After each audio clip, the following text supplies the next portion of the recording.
नमस्कार, मैं मनीष स्वागत करता हूं आपको अपने इस यूट्यूब चैनल पे। दोस्तों, रोज़ाना अपन स्टैटिक जीके के कुछ महत्वपूर्ण प्रश्न देखते हैं। 4-5 मिनट में अपन जो चुनिंदा प्रश्न होते हैं उसको याद करने की कोशिश करते हैं। तो पहला प्रश्न है, नेशनल स्कूल ऑफ ड्रामा कहाँ है?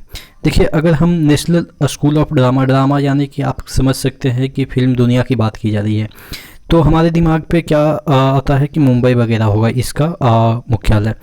तो ये कह सकते हैं कि जो नेशनल स्कूल ऑफ ड्रामा है वो आपके कहाँ पे है? न्यू दिल्ली है। ठीक है, तो ध्यान दीजिएगा, ये ड्रामा वाला चीज़ है। और आप देखें कि रामलीला वगैरह में ड्रामा वगैरह होता है, तो इस तरह से हम इसको याद कर सकते हैं कि न्यू दिल्ली में है। पहला युवा ओलंपिक खेल कहाँ आयोजित किया गया था?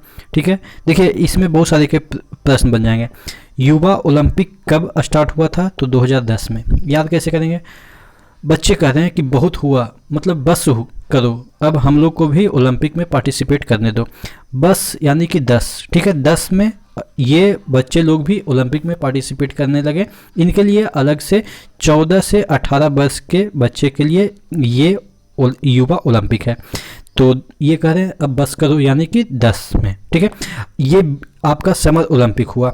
और विंटर ओलंपिक की बात करें तो 2 साल बाद, युवा के लिए 2 साल बाद यानी कि 2012 में ओलंपिक हुआ, विंटर ओलंपिक। ठीक है, और इसको गवर्न कौन करता है? ये जो ओलंपिक होती है वो ओलंपिक कमेटी ही चलाती है। ठीक है, अब याद कैसे करेंगे कि ये सिंगापुर में हुआ था प्रथम ओलंपिक? तो यानी कि देखिए बच्चे जो हैं वो हमेशा सिंगिंग वगैरह करते रहते हैं, गाते नाचते रहते हैं।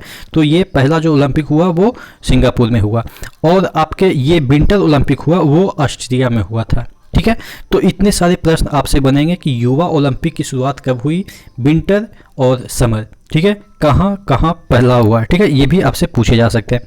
अच्छा, एक प्रश्न बनता है, कामागाटा मारू कांड जापानी समुद्र जहाज जो कि है से संबंधित है? किन से संबंधित है कामागाटा मारू कांड? देखिए, ये कामागाटा मारू जो कांड है वो एक प्रकार का समुद्री जहाज है, जापान की समुद्री जहाज है। उसमें क्या हुआ था, ये हिस्ट्री का एक महत्वपूर्ण घटना आप कह सकते हैं कि इसमें क्या हुआ था कि जो आपके बाबा गुरुदीत सिंह थे वो क्या किए कि जो ये कामागाटा मारू जो जहाज है उस पर बहुत सारे यात्रियों को लेकर कनाडा की ओर जा रहे थे। तो कनाडा की संसद जो भारतीय इमिग्रेशन है यानी कि ये जो यहाँ से लोग जाते हैं उन पे रोक लगा दिया था, जो इंडियन लोग हैं उन पे रोक लगा दिया था। तो ये जानबूझ के जा रहे थे जिससे कि ये अपने आप को प्रदर्शित कर सके कि ये इनको अगर रोका जाएगा, अगर कनाडा में इनको रोका जाएगा वहाँ पे उतरने से, तो ये भारतीय स्वतंत्रता संग्राम है वो और बढ़ जाएगी। ठीक है, यानी कि ये ब्रिटिश के अगेंस्ट एक आप कह सकते हैं सिंबॉलिक तरीके से इनका विरोध करने के लिए ये जा रहे थे। ठीक है, तो क्या हुआ कि यहाँ कनाडा की सरकार ने इनको वापस, कुछ यात्रियों को मतलब उतरने की इजाज़त दी, बाकी को लौटा दिया। उसी समय विश्व युद्ध छिड़ गया था, तो ये जापान न जाके, ये जापान से ही स्टार्ट हुआ था इधर जाने के लिए। ठीक है, तो जापान न जाके यहाँ कलकत्ता में ये जहाज़ को लाया गया। ठीक है, ब्रिटिश ने कहा कि ये जो जहाज़ है वो अब कलकत्ता जो पोर्ट है वहाँ पे आएगी। तो कलकत्ता पोर्ट पे आएगी और जो बाबा गुरदीत जो इसको लीड कर रहे थे उनको गिरफ्तार करने के लिए यहाँ पे पुलिस भेज दी गई। ठीक है, यानी कि जितने भी यात्री हैं उनको गिरफ्तार करने के लिए पुलिस भेज दी गई।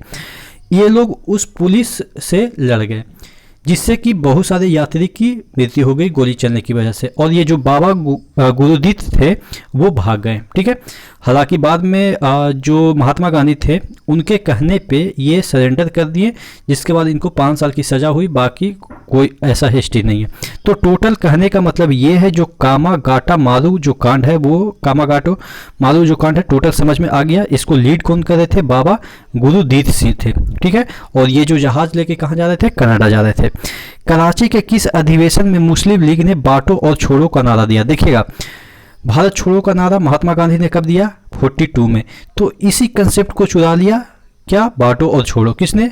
काशी अधिवेशन में मुस्लिम लीग ने। ठीक है, तो 1 साल के बाद 1943 में ये वाला नारा दिया गया था। किसके द्वारा? मुस्लिम लीग के द्वारा। ठीक है, कौन से अधिवेशन में? कराची अधिवेशन में। अगला क्वेश्चन की ओर बढ़ते हैं। Man of blood and iron किसे कहा जाता है? जो man of blood and iron की बात करें तो बिस्मार्क को कहा जाता है। देखिएगा सभी नाम काफ़ी प्रसिद्ध हैं, मुसोलिनी, सभी एकदम से गरम दल के नेता आप मान सकते हैं, हिटलर है, गरिबाल्डी, बिस्मार्क, ठीक है।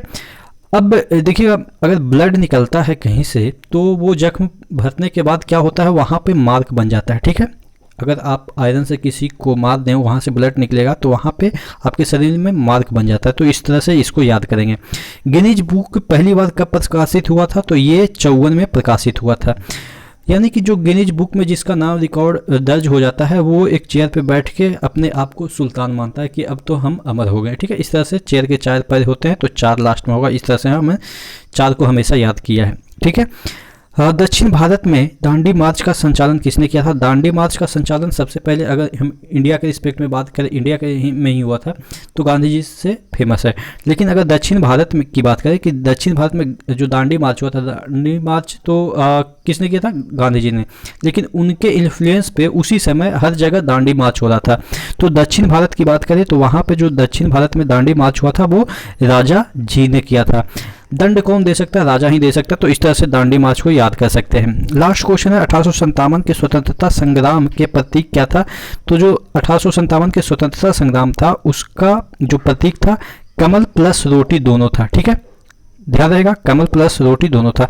तो आशा करते हैं जितने भी क्वेश्चन मैंने आपको कराए वो आपको याद हो गए होंगे। तो इसी तरह से बने रहेगा चैनल के साथ। नेक्स्ट वीडियो में नेक्स्ट अपडेट के साथ मिलते हैं, तब तक के लिए धन्यवाद।